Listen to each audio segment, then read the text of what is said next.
Bismillahirrahmanirrahim. Assalamualaikum warahmatullahi wabarakatuh. Terima kasih atas kesempatan yang telah diberikan. Perkenalkan, kami dari kelompok 3 yang beranggotakan 4 orang. Nama saya Haryanto dengan NIM H021930 selaku pemateri pertama. Pemateri kedua atas nama Nursaindah dengan NIM H02190017. Pemateri ketiga atas nama Eriana dengan NIM H02193009 dan pemateri terakhir atas nama Nur Sakinah dengan NIM H02190018. Pada video kali ini akan membahas mengenai tren dan isu dalam pengembangan metode pembelajaran matematika. Mata kuliah Tren dan Isu Matematika dengan dosen mata pengampu Ibu Nini Indrawati SPD MPD. Tapi sebelum lanjut ke pembahasannya, jangan lupa untuk tekan like, subscribe, dan hidupkan notifikasinya agar tidak ketinggalan video terbaru dari channel ini. Definisi metode pembelajaran secara umum. Metode pembelajaran adalah suatu cara atau upaya yang dilakukan oleh para pendidik agar proses belajar mengajar pada peserta didik tercapai sesuai dengan tujuan. Selanjutnya, pengembangan metode pembelajaran matematika. Pertama, metode ceramah. Gambaran pengajaran matematika dengan metode ceramah adalah sebagai berikut. Guru mendominasi kegiatan belajar mengajar. Definisi dari rumus diberikannya. Penurunan rumus atau pembuktian dalil dilakukan sendiri oleh guru. Diberitahukannya apa yang harus dikerjakan dan bagaimana mengumpulkannya. Contoh-contoh soal diberikan dan dikerjakan pula oleh guru. Langkah-langkah guru diikuti dengan teliti oleh murid. Mereka meniru cara kerja dan cara penyelesaian yang dilakukan oleh guru. Kemudian, pengembangan metode pembelajaran matematika yang kedua, yaitu metode ekspositori.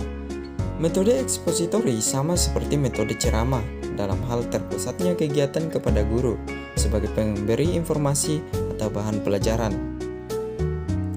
Tetapi pada metode ekspositori, dominasi guru banyak berkurang karena tidak terus-menerus berbicara. Ia berbicara pada awal pelajaran, menerangkan materi dan contoh soal, dan pada waktu-waktu yang diperlukan saja. Murid tidak hanya mendengar dan membuat catatan, tetapi juga membuat soal latihan dan bertanya kalau tidak mengerti. Guru dapat memeriksa pekerjaan murid secara individual, menjelaskan lagi kepada murid secara individual dan klasikal. Kalau dibandingkan dominasi guru dalam kegiatan belajar mengajar. Metode ceramah lebih terpusat pada guru daripada metode ekspositori. Pada metode ekspositori, siswa belajar lebih aktif daripada metode ceramah. Murid mengerjakan latihan soal sendiri, mungkin juga dilakukan sambil bertanya dan mengerjakannya bersama dengan temannya, atau disuruh membuatnya di papan tulis. Selanjutnya, metode yang ketiga yaitu metode demonstrasi. Nah, untuk metode demonstrasi ini, agar pembelajaran dengan menggunakan metode berlangsung secara efektif dan efisien, ada beberapa yang dapat dilakukan, yaitu poin pertama, lakukanlah perencanaan yang matang sebelum pembelajaran dimulai. Hal-hal tertentu perlu dipersiapkan, terutama fasilitas yang akan digunakan untuk kepentingan demonstrasi. Poin kedua, buatlah garis besar langkah-langkah demonstrasi akan lebih efektif jika yang dikuasai dan dipahami baik oleh peserta didik maupun oleh guru. Poin ketiga, tetapkanlah apakah demonstrasi tersebut akan dilakukan guru atau oleh peserta didik atau oleh guru kemudian diikuti peserta didik. Poin keempat, mulailah demonstrasi dengan menarik perhatian seluruh peserta didik dan ciptakanlah suasana yang tenang dan menyenangkan. Poin kelima, upayakanlah agar semua peserta didik terlibat secara aktif dalam kegiatan pembelajaran.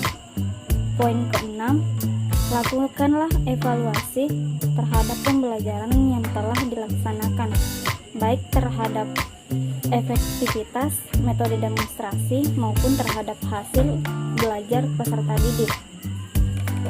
Nah, selanjutnya metode yang keempat, yaitu metode tanya jawab. Metode tanya jawab merupakan cara menyajikan bahan ajar dalam bentuk pertanyaan-pertanyaan yang memerlukan jawaban untuk mencapai tujuan. Umumnya pada tiap kegiatan belajar mengajar selalu ada tanya jawab. Namun, tidak pada setiap kegiatan belajar mengajar dapat disebut menggunakan metode tanya jawab. Dalam metode tanya jawab, pertanyaan-pertanyaan bisa muncul dari guru, bisa juga dari peserta didik. Demikian pula halnya jawaban yang dapat muncul dari guru maupun peserta didik. Dan selanjutnya metode yang kelima ialah metode penugasan. Metode ini bisa disebut dengan metode tugas. Pada metode ini guru memberikan seperangkat tugas yang harus dikerjakan peserta didik, baik secara individual maupun secara kelompok. Tugas yang paling sering diberikan dalam pengajaran matematika adalah pekerjaan rumah yang diartikan sebagai latihan menyelesaikan soal-soal. Kecuali ini dapat pula menyuruh murid mempelajari lebih dulu topik yang akan dibahas. Poin 6. Metode eksperimen. Hal-hal yang perlu dipersiapkan guru dalam menggunakan metode eksperimen adalah sebagai berikut. Tetapkan tujuan eksperimen. Persiapkan alat dan bahan yang diperlukan. Persiapkan tempat eksperimen. Pertimbangkan jumlah peserta didik sesuai dengan alat-alat yang tersedia. Perhatikan keamanan dan kesehatan agar dapat memperkecil atau menghindarkan resiko yang merugikan atau berbahaya. Perhatikan disiplin atau tata tertib, terutama dalam menjaga peralatan dan bahan yang akan digunakan.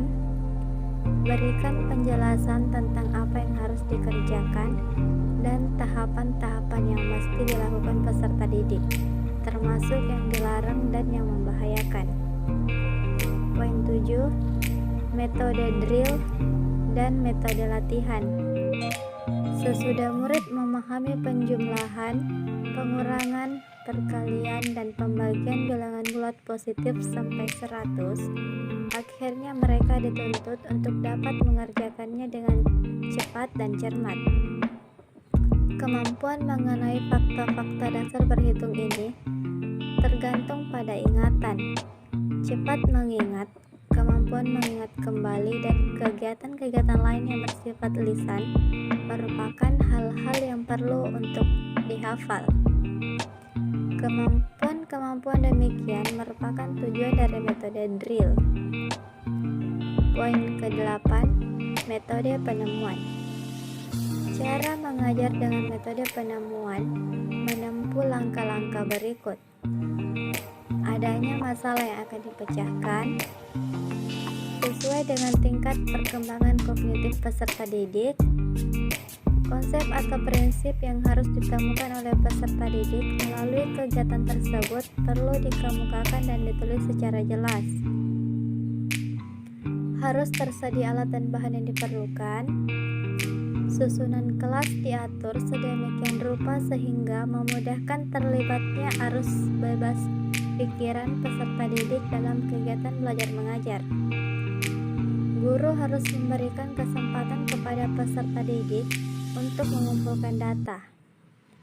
Guru harus memberikan jawaban dengan cepat dan tepat dengan data dan informasi.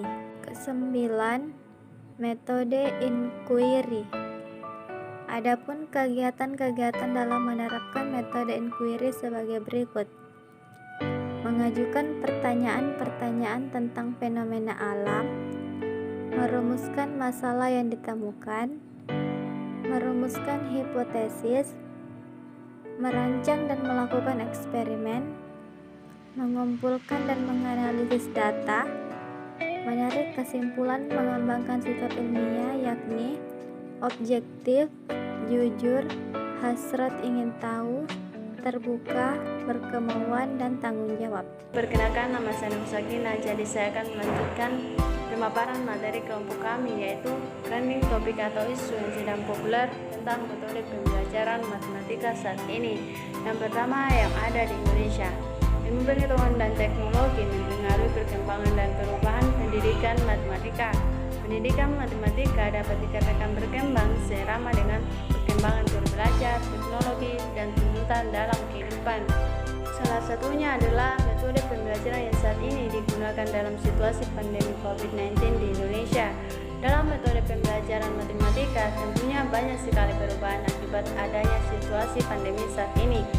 Pembelajaran yang digunakan saat ini adalah pembelajaran jarak jauh dengan metode antara lain metode pemberian tugas melalui classroom, Edmodo, Google Form, dan sebagainya, serta metode tanya jawab melalui aplikasi WhatsApp, Zoom, dan Meet. Selanjutnya di ranah global, berbicara masalah metode pembelajaran di dunia tentu akan sedikit berbeda dengan metode yang ada di Indonesia. Salah satu negara dengan pendidikan yang terbaik saat ini adalah Finlandia. Berdasarkan penelitian empiris yang dilakukan oleh Center for Learning Analytics University of Finlandia, dapat diidentifikasi rahasia tahu kunci sukses dari pembelajaran matematika di sekolah Finlandia yang kemudian dikenal dengan istilah Finland Math. Adapun kunci sukses pembelajaran matematika di Finland yaitu pembelajaran berpusat pada siswa, pembelajaran yang bebas tekanan, pembelajaran berbasis personalisasi, pemahaman mendalam dan kreatif problem solving. Guru memiliki waktu lebih dan lebih fokus dalam mendukung pembelajaran siswa, serta fokus pada pengembangan growth mindset siswa.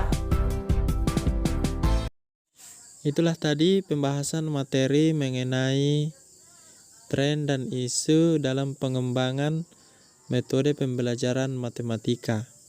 Dan selamat menjalankan ibadah puasa.